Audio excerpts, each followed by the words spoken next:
Welcome back to the Britannia Coin Company. We're a coin dealer based out in the Outer Rim in Royal Wootton Bassett, Tatooine.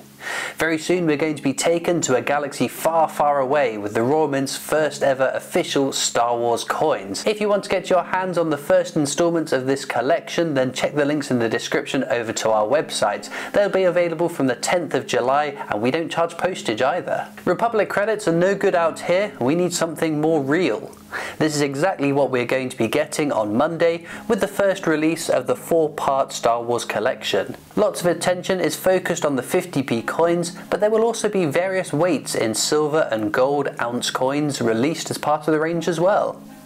We did already know a bit about the designs going onto our coins, and there was expectations that C-3PO and R2-D2 would be the first characters to feature on the coins, just because they were listed first in the Royal Proclamation when originally announced, but we have now finally seen the coins. The images have been provided to the Royal Mint by the Walt Disney Company, which now owns the Star Wars franchise, along with most things nowadays. These images were then worked on by the Royal Mint's designer Fionn Gwilym, much like what happened with the previous Harry Potter collection.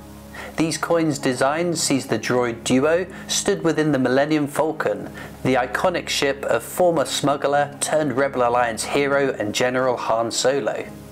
The setting of the Millennium Falcon is an interesting choice, and it'll be fascinating to see what other backdrops we see the other characters appear on later in their releases. The choice of the initial characters too surprised many. Of course, both droids are the only characters to feature in all 9 of the Skywalker saga films, and the actor in the C-3PO suit, Anthony Daniels, being the only actor to appear in all of the feature films so far. But it is called the Skywalker Saga, so a fascinating choice to not lead with Luke maybe. But we know we will be getting him later in this collection, so fear not. As fear is the path to the dark side. Fear leads to anger, anger leads to hate, and hate leads to suffering. The 50p coin will be released with and without colour to the design. In the past, when we've had coloured versions of coins, then one tends to look superior to the other, but I have to say from the images that we've seen, both styles look absolutely amazing. It's also nice that the images chosen to represent the characters are unmistakably the famous droid duo, as some people did get a bit upset with the choice of designs for the Harry Potter coins. The coin will also have a lenticular feature. Think of that as like a hologram, which changes as you move the coin. You can see it to the top of the design, and it will show the Rebel Alliance insignia, and that will change into the desert planet of Tatooine, the first planet C-3PO and R2-D2 visit in the original Star Wars movie, and of course the location of our ever-expanding empire of coin shops. So, we haven't really addressed the bantha in the room. The Royal Mint has historically only minted British themes onto British coins, and Star Wars is an American franchise. So why are we seeing this change? One school of thought is that the Royal Mint aren't really breaking any rules, simply bending them further than previously. Star Wars is the creation of American filmmaker George Lucas, but Star Wars is a being with a very British skeleton. There have been huge British contributions to the franchise, most notably in the cast, whether it's classic actors such as Alec Guinness, Peter Cushing or Ian McDiarmid from the original trilogy, Liam Neeson, Ewan McGregor or Sir Christopher Lee in the prequel trilogy, Daisy Ridley, John Boyega or Andy Serkis in the sequel trilogy, and don't forget the actors that you can't see, whether they are in suits of armour or Wookiee fur like David Prowse, Peter Mayhew, Kenny Baker, Warwick Davis or Jeremy Bulloch. If actors aren't enough, then the beating pulse of the film, the musical soundtrack was performed by the London Symphony Orchestra. With not just the opening theme, there's the Imperial March and countless other instantly recognisable tunes which will transport you to the galaxy far, far away. The studios too. Much of the original trilogy was recorded in the UK at Elstree and Pinewood Studios. So although yes, Star Wars is an American franchise really, the British involvement in its success is absolutely huge. So from a certain point of view, the Royal Mint are just simply bending the rules of British themes on British coins, rather than breaking them. It also does open the door to other innovative and exciting themes now possible on our coins, seeing as though the Royal Mint are taking a more modern look at what gets minted onto our coins. Of course, the latest release is merely the first instalment in a 4-part series which has been announced will be released over the next 12 months, so we might see some released in 2023 and others in 2024, again similar to the release schedule of the Harry Potter coins previously. We will also see Darth Vader and the Emperor paired up for another design. It will be interesting to see King Charles III outranked by Emperor Palpatine on the other side of the coin.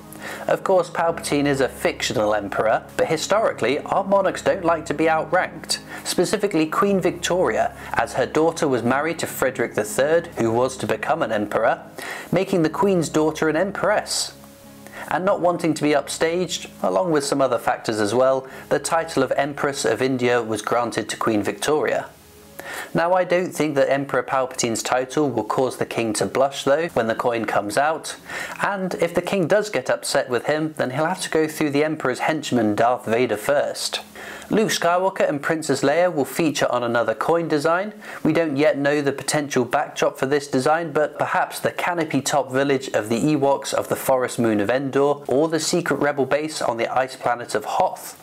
Of course, everyone's favourite scoundrel Han Solo and his Wookiee co-pilot Chewbacca, and it's hard to imagine them anywhere else than in the Millennium Falcon, perhaps at the controls rather than the same shot as the R2-D2 and C-3PO designs. We can assume it will change because although 3 of the coin designs could make sense all being in the Millennium Falcon, putting Darth Vader and the Emperor in that ship doesn't make sense. Some of you might be thinking that this isn't all that exciting, as there are plenty of Star Wars coins and tokens available to purchase already on the market, but these are different. The Royal Mint has a level of prestige over the private mints who churn out coins from far-flung places around the world. These coins will be legal tender in the UK. Unfortunately, it looks like they won't be put out into general circulation, and the intention wouldn't be for you to buy them and spend them in shops because they hold more value to a collector rather than their face values. But being real UK coins sets themselves apart, so if you are browsing for them, then make sure you aren't tricked into buying another company's 50p shaped Star Wars coins, as there is only one company that can mint UK coins, and that is the Royal Mint. Everything else is a trap. Whether we see more Star Wars coins in coming years is a big question too. With such a large variety of characters in Star Wars, with notable individuals missed out of these coins such as Obi-Wan Kenobi, Yoda, Padme, Qui-Gon Jinn, or some of the more recent additions to the film series like Rey, Finn, Kylo Ren and others, does leave the door open for more to come in the future. And that's not to mention the amazing ships of the series, which I think would make a fascinating set of coins. So we'll have to wait and see if it really does take off and we get a wider variety of characters to collect in the future. The release does seem to somewhat echo that of the Harry Potter coins previously, and one big question remaining is whether these will become strike your own coins at the Royal Mint experience. For those that don't know, if you visit their site in Llantrisant, South Wales and do a tour of the facilities, then you have the opportunity to strike a coin yourself, and the coin available throughout the year does change. The Royal Mint have this week confirmed that the J.R.R. Tolkien £2 coin will become the strike your own in late summer. So unless there's a very quick change to the C-3PO and R2-D2 50p for a small window of opportunity, I have a bad feeling we won't be seeing these coins as strike your owns. With thoughts very much divided within coin collectors about this new series, we'd love to know in the comments what you think about them, especially now that we've actually seen the first design and gives us an idea of the potential of the next 3 coins. Like I said though, be sure to check out the Britannia Coin Company's website on Monday morning if you're making a purchase of these coins. We'd love to be able to assist you in purchasing these coins for your collection.